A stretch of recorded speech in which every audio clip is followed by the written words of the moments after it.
कहानी की शुरुआत होती है एक लैब से, जहां एना नाम के एक डॉक्टर बेड पर पड़े एक शख्स पर अपनी नई वैक्सीन ट्राई करने वाली थी। बेड पर पड़ा शख्स पहले से ही बहुत ही बुरी हालत में था और जब एना उसे वैक्सीन लगाती है फिर तो उसकी कहानी बिल्कुल ही खराब हो जाती है। उसके मुंह से खून निकलने लगता है और हार्ट रेट भी रुक जाता है और देखते ही देखते उसकी मौत हो जाती है। उस आदमी की धड़कनें रुकते ही एना बिल्कुल मायूस हो जाती है, क्योंकि उसने ये वैक्सीन जल्दी में उस शख्स पर ट्राई कर डाली थी। इसलिए उसे ऐसा लग रहा था कि इस आदमी की मौत मेरी वजह से हुई है। लेकिन जब एना का वेल विशर पीटर आता है और वो कहता है उससे, अरे तुम्हारी कोई गलती नहीं है, देखो जो होना था सो हो गया, मूव ऑन, तुम बस जल्दी से इस वैक्सीन को तैयार करो, इस आदमी के घर वालों का खर्चा उठाने की जिम्मेदारी मैं लेता हूँ। ये सब सुनकर एना थोड़ी रिलैक्स हो जाती है। इसके बाद सीन शिफ्ट होता है और हमें कुछ सालों के बाद न्यू ईयर का टाइम दिखाया जाता है। यहाँ पर एना अपने दोस्तों के साथ मस्त बियर पार्टी कर रही होती है। तभी आता है दोस्तों एक फोन जो उसकी तबाही के लिए था। असल में ये फोन था उसके वेल विशर पीटर का। एना पीटर से कहती है, तुम्हें मेरा नंबर कहाँ से मिला और तुम्हें कैसे पता चला कि मैं यहाँ हूँ? इस पर पीटर कहता है, देखो फिलहाल ये जरूरी नहीं है, जरूरी ये है जो मैं बताने वाला हूँ।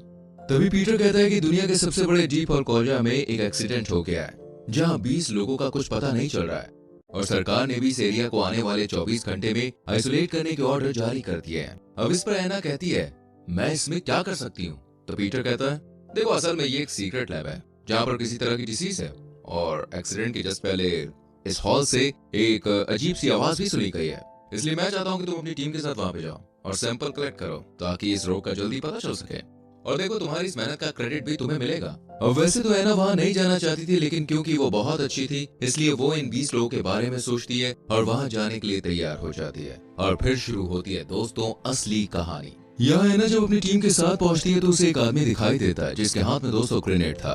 एना और उसकी टीम उसे रोकने की बहुत कोशिश करती है, यहाँ तक कि दोस्तों उस पर गोलियां चलाकर उसका काम भी तमाम कर देते हैं, लेकिन वो आदमी फिर से उड़ता है और ग्रेनेड से ब्लास्ट कर चल बसता है। ये नजारा देखकर सब बिल्कुल सहम जाते हैं, लेकिन एना उसके पास जाती है और उसकी बॉडी से सैंपल लेती है, जो कुछ देर के बाद अचानक से बदल जाता है। इधर पीटर साहब कर्नल डेविड से कहते हैं, इसे क्या हुआ था? इस पर कर्नल डेविड ने कहा कि ये भी उसी हॉल में काम करता था, लेकिन जब बाहर आया तो बिल्कुल बदल गया था, अजीब अजीब सी हरकतें कर रहा था। इधर एना बस में बैठी हॉल के माइनर्स का सैंपल कलेक्ट करती है। तभी उसमें से एक शख्स एना से कहता है, तुम्हें यहाँ नहीं आना चाहिए था, जितनी जल्दी हो सके यहाँ से चली जाओ, तुम्हें पूरी सच्चाई नहीं बताई गई है। ये सुनकर एना थोड़ा घबराती है, लेकिन थोड़ी देर के बाद ये सब उस हॉल में जाने के लिए तैयार हो जाते हैं। तभी वहाँ उस स्टेशन का डेप्यूटी हेड एडम आता है। इसके बाद सभी एक गाड़ी में बैठकर हॉल के रास्ते पर बढ़ते हैं। वहाँ एना गेगड़े को देखती है जो नाम की तरह छिपा हुआ केकड़ा था। खैर एना गेगड़े से कहती है, आपने उन लोगों को इस तरह से क्यों रखा है? इस पर ये कहता है, मेरे पास कोई दूसरा रास्ता नहीं है। बातों बातों में ये सब एक लिफ्ट तक पहुँचते हैं। ये लिफ्ट इन्हें जमीन के अंदर करीब 6000 मीटर नीचे लेकर जाने वाली थी। यहाँ ग्रेगरे साहब अपने केकड़े वाले दिमाग का इस्तेमाल कर लिफ्ट का कोड बदल देते हैं और ये सब नीचे जाने लगते हैं। शुरू में एना को थोड़ी सर्दी महसूस होती है, लेकिन जैसे जैसे लिफ्ट नीचे जाती है वैसे वैसे लिफ्ट की रफ्तार और टेम्परेचर दोनों बदलने लगते हैं। अब स्पीड बुलेट ट्रेन की तरह नीचे हो गई थी और प्रेशर भी बढ़ रहा था, इसलिए ग्रेगरे जालीनुमा आकृति को खोल देता है। इससे लिफ्ट में सर्दी का प्रकोप डबल रफ्तार से बढ़ जाता है, जिस वजह से सब बेहोश हो जाते हैं। लेकिन ग्रेगरे को पहले से पता था कि क्या होने वाला है, इसलिए वो अपने चेहरे पर मास्क लगाकर बेहोश होने से बच जाता है। असल में दोस्तों ये पूरा रायता ग्रेगरे का ही फैलाया हुआ था। वो इन सबको यहीं छोड़ना चाहता था, इसलिए लिफ्ट की चाबी निकालकर सबको वहीं छोड़कर निकल लेता है। कुछ देर के बाद सभी को होश आ जाता है। तभी डेविड कहता है, अगर हमें और नीचे जाना है तो इसके लिए हमें दूसरी लिफ्ट यूज करनी होगी। इधर ये सब बाहर निकल कर देखते हैं तो यहाँ कुछ लोग पहले से ही मौजूद थे, जिनमें डॉक्टर किया और निकोलाई भी शामिल थे। इन दोनों को कैंटीन में देखकर एना इनसे सवाल जवाब करती है, जिस पर किया कहती है, हमें यहीं पे रुकने के ऑर्डर मिले थे। तभी शक की निगाह से देख रही एना इनका ब्लड सैंपल लेती है, लेकिन सब नॉर्मल देखकर वो भी नॉर्मल हो जाती है। एना ग्रेगरे की इरादे समझ ही रही थी कि तभी वहाँ ग्रेगरे हाजिर हो जाता है। वो कहता है, भूत का नाम लिया और भूत हाजिर, अगर तुम लोग जिंदा रहना चाहते हो तो टनल से होकर वापस लौट जाओ, वरना तुम सबका मरना बिल्कुल तय है। इस पर एना उसे हड़काते हुए वापस जाने से मना कर देती है। ग्रेगरे की बातें सुनकर एक सिपाही का पारा चढ़ जाता है और वो ग्रेगरे पर गोलियां बरसा देता है, लेकिन ग्रेगरे भागकर लिफ्ट से नीचे चला जाता है। अब लिफ्ट तो ले गया ग्रेगरे, इसलिए इन्हें टनल से ही नीचे जाना होता है। इसके लिए दोस्तों ये सब एक खास तरह का सूट पहनते हैं। असल में ये सूट उन्हें टेम्परेचर से बचाने वाला था, जो नीचे जाकर हाई होने वाला था। इसके बाद ये सभी जाने ही वाले थे कि तभी सामने से एक परछाई आती है। घबराइए नहीं, ये कोई भूत नहीं था, बल्कि दोस्तों ये एक सर्वाइवर थी जिसे लाकर आइसोलेट वार्ड में रख दिया जाता है। इस लड़की को देखकर डेविड कहता है, अरे मैं इसे जानता हूँ, ये तो यहाँ साइंटिफिक लैब की हेड थी ना, इसका नाम तो एमिली है। तभी एना एमिली को चेक करने के लिए जाती है, तभी उसकी पीठ देखती है जो पूरी तरह से सड़ चुकी थी। उसे देखकर ऐसा लग रहा था जैसे उसकी बॉडी गल के खुद में ही मर्ज हो रही है। लेकिन हैरानी की बात तो ये थी कि एमिली को दर्द बिल्कुल भी नहीं हो रहा था, वो बिल्कुल नॉर्मल लग रही थी। इस पर एना उसके पीठ से सैंपल ले लेती है। इस सैंपल में एना को पैरासाइट्स नजर आए जो अपने अंदर ही अंदर ग्रो करते रहते थे। कुछ देर के बाद जब डॉक्टर किया एमिली के पास पहुंचती है तो वो देखती है कि एमिली का शरीर अपने आप ही बदल रहा था। उसकी उंगलियां टेढ़ी मेढ़ी होने लग गई थी। इधर निकोला लिफ्ट को चालू कर देता है जो करीब 1 घंटे बाद यहाँ पहुंचेगी। अब ये लोग बातें कर ही रहे होते हैं कि तभी स्पीकर्स में ग्रेगरी की आवाज सुनाई देती है, तुम लोगों ने लिफ्ट रीस्टार्ट कर लिया, बहुत बढ़िया, लेकिन तुमने मुझ पर गोलियां चलाई, इसलिए अब तुम्हें वहीं रहना होगा, सड़ो वहीं। इसके बाद सीन शिफ्ट होता है और हम देखते हैं एना सैम के साथ डॉक्टर किया को बचाने जाती है। लेकिन यहाँ पर एमिली के पूरे शरीर में वायरस फैल चुका था और वो जमीन पर बहुत ही बुरी हालत में थी। लेकिन हिम्मत करते हुए एना एमिली के शरीर से सैंपल लेने लगती है। तभी उसके शरीर से कुछ धुआं जैसा रिलीज होता है जो सैम के मुंह पर पड़ता है। वही एना अपना दिमाग दौड़ाते हुए लैब में पड़ा हुआ एक हेलमेट जैसा मास्क पहन लेती है। इसी बीच एना को डॉक्टर किया नजर आती है जो कि बहुत ही बुरी हालत में थी। ये देखकर एना समझ जाती है कि जल्द ही यहाँ से ना निकला गया तो जिंदगी से हाथ धोना पड़ जाएगा, इसलिए वो वहाँ से भागने की कोशिश करती है।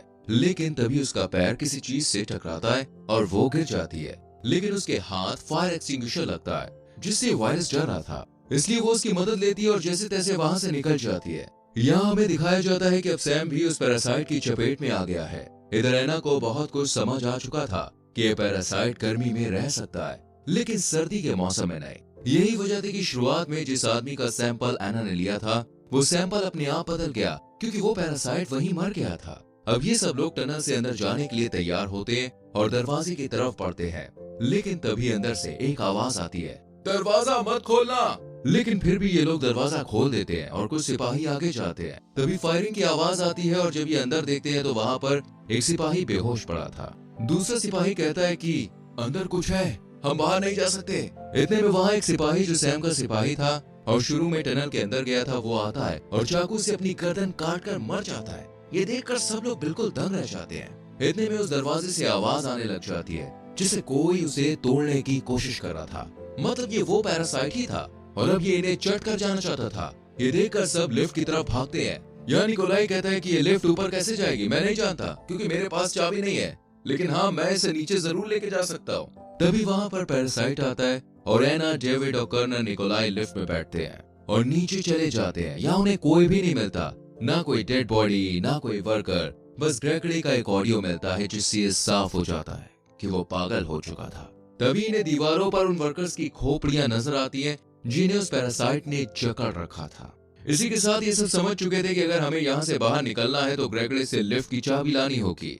वैसे तो इस काम के लिए एना जाने को कहती है लेकिन फिर कर्नल आगे जाता है क्योंकि वो नहीं चाहता था कि ये पैरासाइट बाहर पहुंचे। वो अपनी घड़ी एना को देते हुए अंदर चला जाता है। काफी देर बाद जब कर्नल नहीं लौटता है तो एना बिना किसी सेफ्टी के अंदर जाती है जहाँ कर्नल बेहोश पड़ा था, यानी वो भी इस पैरासाइट की चपेट में आ गया था। तभी एना उसके हाथ में चाबी देखती है और चाबी लेकर जाने ही वाली होती है कि तभी वो पैरासाइट उसे देख लेता है और एना को पकड़ने की कोशिश करता है। लेकिन एना किसी तरह वहाँ से बच निकलती है, लेकिन उसका शरीर हाई टेम्परेचर की वजह से बुरी तरह से जल रहा होता है। इसके बाद डेविड जो दुनिया का महान वैज्ञानिक बनना चाहता था वो निकोलाई के पैर पर फायर करता है क्योंकि एना उसे वो की नहीं दे रही थी। इसके बाद डेविड बंदूक की नोक पर एना को आगे लेकर जाता है, लेकिन तभी वो पैरासाइट आता है और डेविड पर हमला कर देता है। ये देखकर एना वहाँ से भागती है और एक खराब फ्रिज में बैठ जाती है जहाँ उसे ठंडे पानी की बाल्टी मिलती है जिसे वो अपने ऊपर उड़े लेती है। अब एना बाहर आती है तो देखती है कि पैरासाइट ने सबको अपने लपेटे में ले लिया अंदर।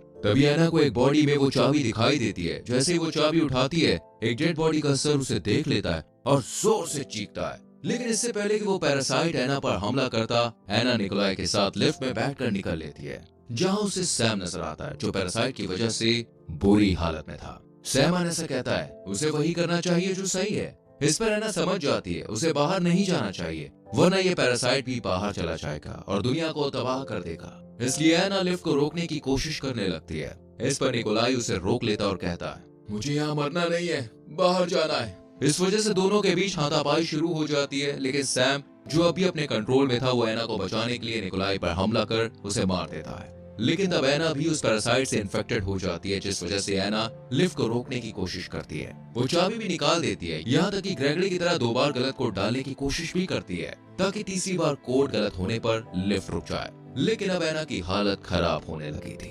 तभी 2 सूट पहने लोग एना को ले जाने लगते हैं। अब एना ने हिम्मत करके तीसरी बार कोड डाल तो दिया था, लेकिन अब वो लोग एना को लिफ्ट से बाहर निकाल देते हैं। इसके बाद ये लोग एना को गाड़ी में लेकर जाते हैं, लेकिन एना नहीं जाना चाहती थी। तभी वो चालाकी करती है और एक सोल्जर का ग्रेनेड लेकर गाड़ी को रोकने को कहती है। इसके बाद एना देखती है कि वहाँ कुछ लोग इसका इंतजार कर रहे थे, लेकिन एना ग्रेनेड का हुक निकाल देती है, जिसके बाद होता है एक ब्लास्ट। बूम। और मूवी